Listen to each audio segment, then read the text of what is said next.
On 25th of October 2011, a Cessna 172 departed Dairy Creek ALA for a private flight. The pilot was inspecting several paddocks on Bergemia Station, about 35 minutes flight time from Dairy Creek. During their flight planning, the pilot didn't complete a formal fuel plan, but determined there was 80 litres fuel on board and estimated they would burn 30 litres per hour. While conducting land and cattle inspections, the pilot's workload increased and they forgot to return to Dairy Creek for refuelling. After 2 hours and 40 minutes, the engine failed due to fuel exhaustion. The pilot conducted a forced landing. The aircraft was seriously damaged. Fortunately, however, the pilot was not injured. So, I guess it goes without saying that ensuring an aircraft's fuel is adequate and the fixed reserves aren't eaten into is essential for a safe flight. And we've got some startling statistics here, and these are only the ones that have been reported. In the past 20 years, there have been 53 occurrences of fuel exhaustion reported to the ATSB, and of these, 15 were classified as accidents, 4 of which were fatal accidents, claiming 5 lives. So what do we think were the main issues that led to this forced landing? We'll start with you, Kirsty. I think there's a number of things that we can cover off on here, and it doesn't just pertain to this particular case, it can actually pertain to a number of cases.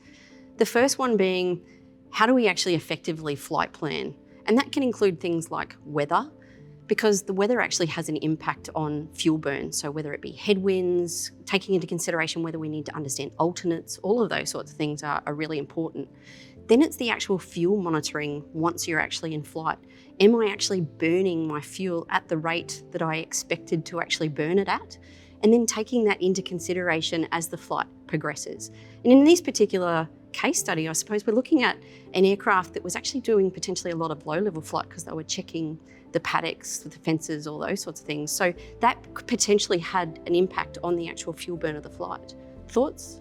Oh, I think in the report it said that the pilot didn't refer to fuel gauges. He did a stick inspection of the tank, but the fuel gauges might be simple on some of the light aircraft, but they'll still tell you if you have fuel. And even if you take off with fuel, you've got every opportunity to have a leak in any part of that fuel system. And so you might lose fuel during the flight. You can't assume or presume anything with the fuel system. You must monitor it. We do that on the A380, and there's no less requirement to do it on the smallest of aircraft. You have quite sophisticated systems though on an A380. You don't have those sophisticated systems on a Cessna. So what do you do on a Cessna to make sure that you've got enough fuel? I think it's quite important to cross-check and not get your information about your fuel system, especially on a light aircraft, just from the one source. The fuel gauges are there, they're great. They're exactly to let you know if you've got fuel in there. Dipping your tanks beforehand is vital.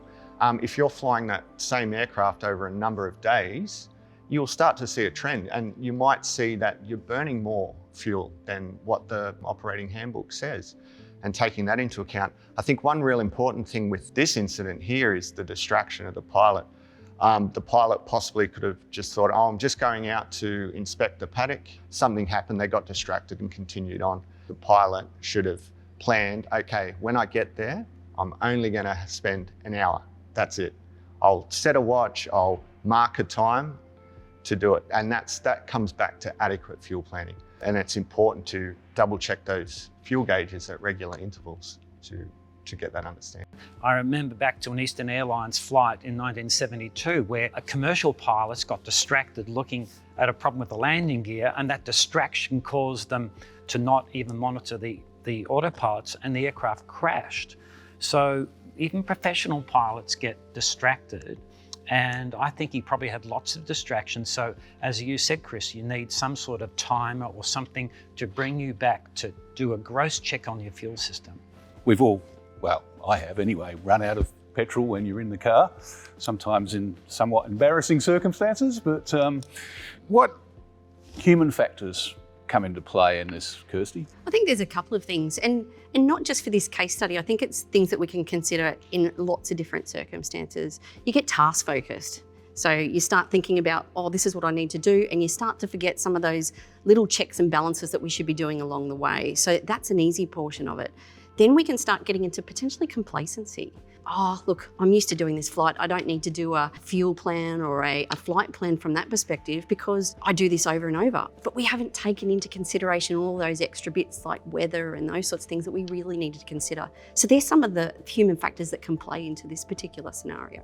Being human, we very often miss things that in hindsight look obvious. When it comes to fuel monitoring, what are the reasons that pilots might miss the obvious?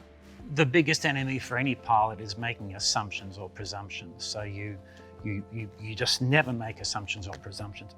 Look at the gauges, trust the gauges, keep track of those valves to select different tanks. The concentration needed to keep aware of things like fuel is just as important on any light aircraft as it is in a fighter or an A380.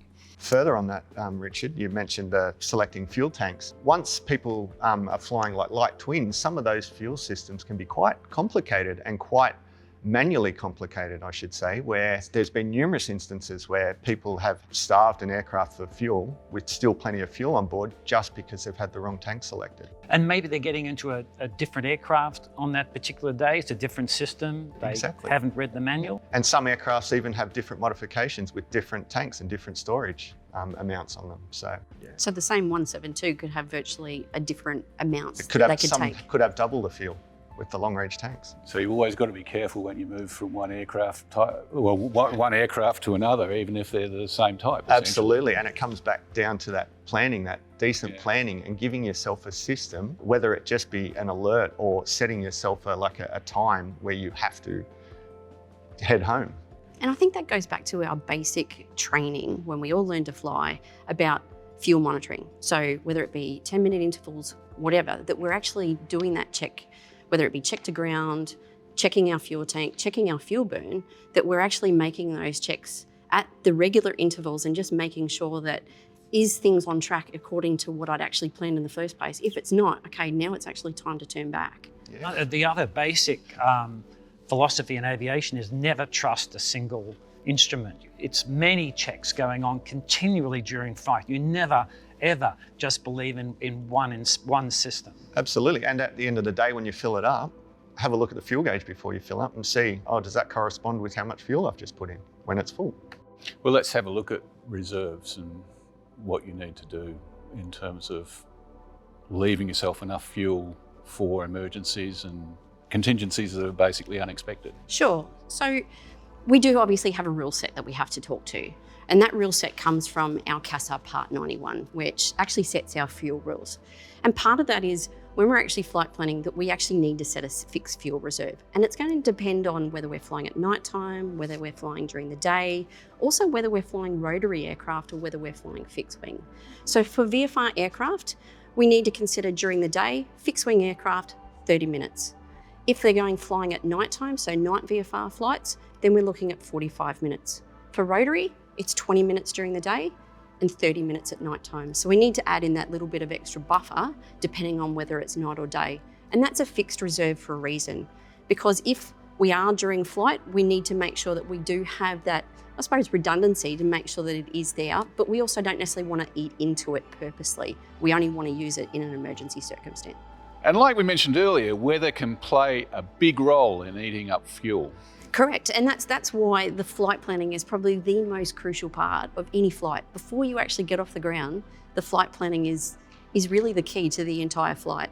Do I need to consider that if my weather turns bad, do I have enough fuel to be able to get me to my alternate? And they're all the requirements that we actually have to meet under the regulations as well. Pilots, whatever their state of fuel is, irregardless of how it's been affected by bad weather that's caused them to stay under the cloud or stay above the cloud, or all the things that might be happening in flight that cause them to go off the flight plan. Yep. They always need to know where there's a safe airport that they can get to. So the last thing you want to do is commit to getting to the destination. We call it get-home-itis. Yeah. And that's one of the most terrible biases in aviation that kills many people. You need to do the research on all these airports the day before you go flying. This is not something to look at in the air. You have to have them prepared, so you just enact the plan, and that will make flying a lot more pleasurable, but certainly safer. Absolutely. So information's the key here. Where can pilots go to find out more information? The easiest place for the pilots to go to is the Pilot Safety Hub on the CASA webpage. That's going to lead them to all sorts of materials, all of those sorts of things that they need in order to understand the information that they need. So the first one is our visual flight rules guide. So that will provide them all sorts of information that actually comes out of the Part 91 rule set. Secondly, they can also grab the plain English guide. So that covers off on all of those rules in nice, easy to understand language from the Part 91 regulations. There's also a link to our CASA online store, which will actually take them to some of these kits, which is like the flight planning kit. And it actually has a really handy notepad in it that will actually provide pilots with all of that basic information about what they need to understand as far as fixed fuel reserves that we've just discussed, but it also gives them some fuel monitoring information as well about what they can use. And I suppose it just gives them an understanding of what they need to consider throughout the actual flight from that perspective, as well as that pre-flight planning portion. There's also a handy human factors kit as well for pilots to consider.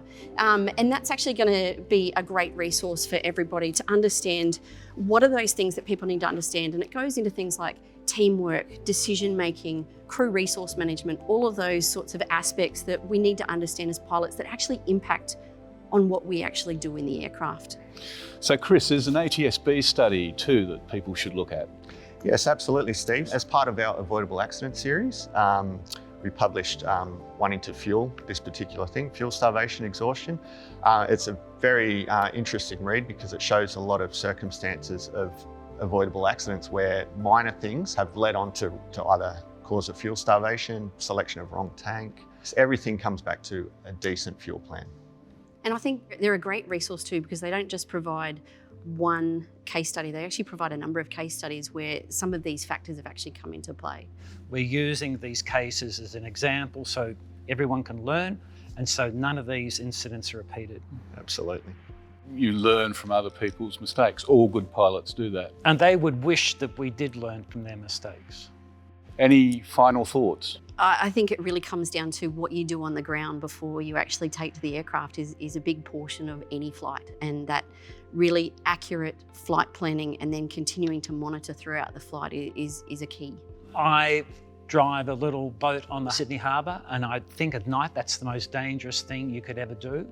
So on the boat, we say to everyone, we won't see all the other boats because of the illusions you have.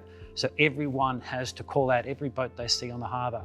So when you're in your aircraft, you might be the only pilot with other passengers, involve them, say, if you see another aircraft, tell me.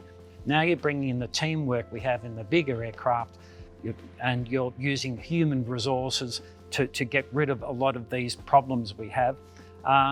You'll be much safer and you'll survive. So involve everyone in the aircraft, they'll be happy to do it, and you'll be a safer pilot.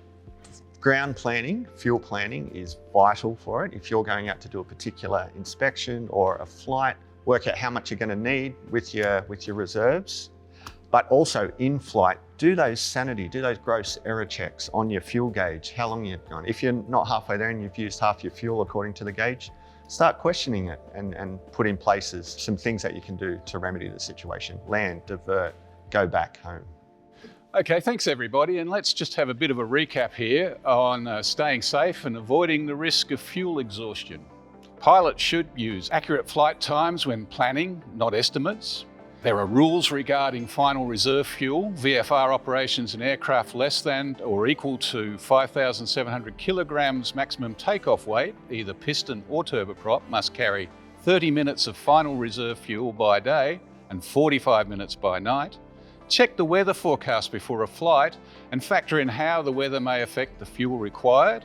Be aware of other factors that could affect fuel consumption, such as cruise altitude, holding requirements, climbing, and sudden increases in power.